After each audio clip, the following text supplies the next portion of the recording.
Nyinggung DPR, saya persilakan politisi PDI Perjuangan Deddy Sitorus. Terima kasih Bang Karni. Jadi kalau saya ditanya apakah ini saat yang tepat memindahkan ibu kota, kalau saya pribadi berpendapat kapanpun itu diputuskan dan dikerjakan, itulah saatnya. Karena kalau kita menunggu saatnya kapan yang tepat, tidak akan pernah terjadi. Kita sama-sama tahu bahwa pemindahan pusat pemerintahan itu bukan dimulai dari zaman Bung Karno. Dari zaman penjajahan Belanda sudah ada studi untuk memindahkan pusat pemerintahan. Pilihannya waktu itu antara Bogor dan Bandung. Ya. Tapi kenapa? Alasannya banyak, ya. Nanti kita akan urai alasannya. Lalu masuk ke zaman Bung Karno. Di zaman Bung Karno pun 2 kali kita pindah pusat pemerintahan. Ya, ke Sumatera Barat dan ke Jogja. Ya, itu bukan sesuatu yang aneh. Lalu tahun 57 Bung Karno sebenarnya sudah memutuskan untuk memindahkan ibu kota ke Kalimantan antara Samarinda atau Palangkaraya. Bahkan sudah dibangun, ya. Tugu waktu itu presiden sudah ke sana waktu membagi provinsi itu. Tetapi kemudian tahun 60-an ada tawaran ke kita untuk menjadi tuan rumah Asian Games.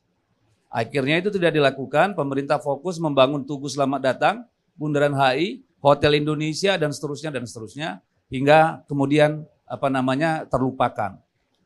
Setelah Bung Karno, Pak Harto pernah mewacanakan juga pindah ke Jonggol. Ya. Masa kepresidenan di mana tidak pernah dibicarakan soal pemindahan ibu kota itu pada saat krisis. Itu pada waktu pemerintahan Pak Habibie, Gus Dur dan Ibu Megawati. Pada zaman Pak SBY pun didiskusikan. Tapi diputuskan dana tidak ada. Lalu masuk lagi ke zaman Pak Jokowi. Jadi dari sejarahnya yang sangat panjang ini sudah sedemikian banyak proses yang dilalui. Termasuk dalam kita menyetujui tentang IKN kemarin itu prosesnya panjang. Dari 2019, ya. Apakah itu sudah cukup membuka ruang partisipasi? Kalau sebanyak yang diharapkan orang tentu tidak, ya. Karena tidak mungkin semua dilibatkan. Tidak semua perguruan tinggi, tidak semua kelompok kepentingan, tidak semua LSM, tidak semua organisasi mahasiswa yang dilibatkan, tidak semua guru besar dilibatkan tentu, ya. Karena apa? Karena kita melihat alasan paling mendasar pemindahan ibu kota ini, pemerintahan ini bukan masa lalu, tapi masa depan. Berbagai penelitian menunjukkan bahwa Jakarta akan tenggelam pada tahun 2050. Dan pemindahan ibu kota ini tidak serta-merta. Bisa jadi terjadi dalam 40 tahun, dalam 30 tahun prosesnya. Tapi kalau langkah awal tidak dilakukan sekarang, percayalah tidak akan pernah terjadi. Kita berharap presiden yang akan datang, dia merasa itu belum prioritas.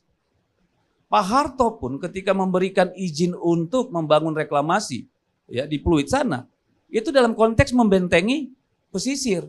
Karena apa? Penurunan muka air laut kita itu di tempat terendah itu 1,8 cm per tahun. Yang paling parah itu 12 cm per tahun. Jadi memang ini ibu kota dari zaman Belanda sudah diketahui bahwa abrasinya, penurunan peningkatan muka air laut itu akan terus terjadi. Ditambah dengan perubahan iklim sekarang. Increasing sea level, peningkatan muka air laut, perubahan iklim, dan sebagainya. Jadi banyak sekali alasan-alasannya kenapa kita harus mulai sekarang. Itu persoalannya. Apakah itu sesuai dengan prosedur ketatanegaraan konstitusi? Silakan, judicial review sudah dilakukan, judicial review. Nanti kita berdebat di sana. Ya. Tetapi inilah yang dipersembahkan oleh pemerintahan Jokowi. Bahwa ya kalau tidak sekarang, ya kapan lagi? Nanti terserah. Pilihannya ada presiden yang akan datang. Karena apa? Mari kita lihat. Dari 34 provinsi di Indonesia, Jakarta itu menduduki urutan ke-27 tingkat kebahagiaan warga. Jadi sebenarnya warga pun di Jakarta ini udah gak bahagia, Bang Karni. Ya, mau kita lihat sebabnya apa? Setahun kita menghabiskan 64 triliun karena kemacetan. Tahun 2019 kita nomor 3 di dunia dalam hal kemacetan.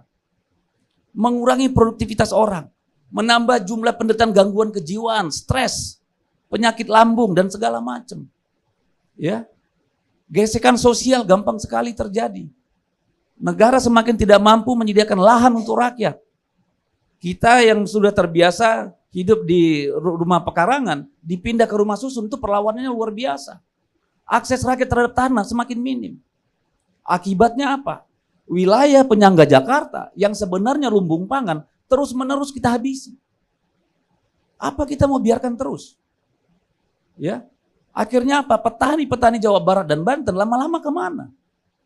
Hanya karena kita tidak mau berubah, memikirkan bagaimana mengurangi tekanan terhadap Jakarta.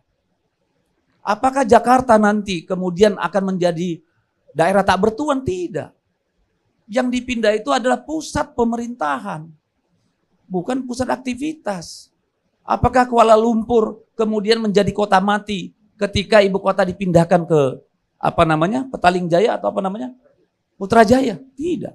Apakah Sydney mati ketika pusat pemerintahan dipindah ke Canberra? Tidak. Itu pelajaran kita, bahkan negara kita ini termasuk terlambat.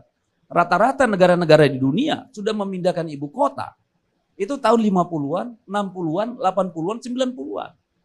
Untuk alasan-alasan sederhana, nggak perlu ribet. Brazil merasa udah terlalu padat.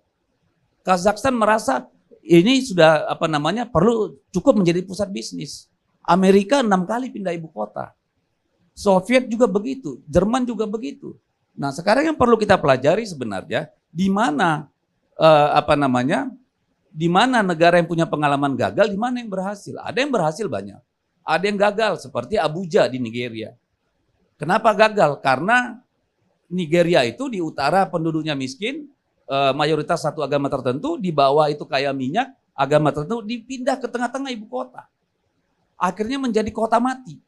Padahal itu memindahkan seperti New York ke padang pasir.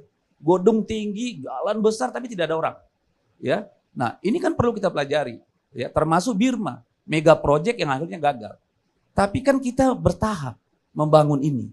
Karena kita sama-sama tahu bahwa Jakarta ini kalau tekanannya tidak dikurangi, ya, maka tentu akan menyebabkan bencana bagi orang Jakarta sendiri. Itu satu perspektif. Perspektif kedua soal keadilan antar wilayah. Selama ibu kota masih ada di Jakarta, sensitivitas birokrasi kita akan berbeda.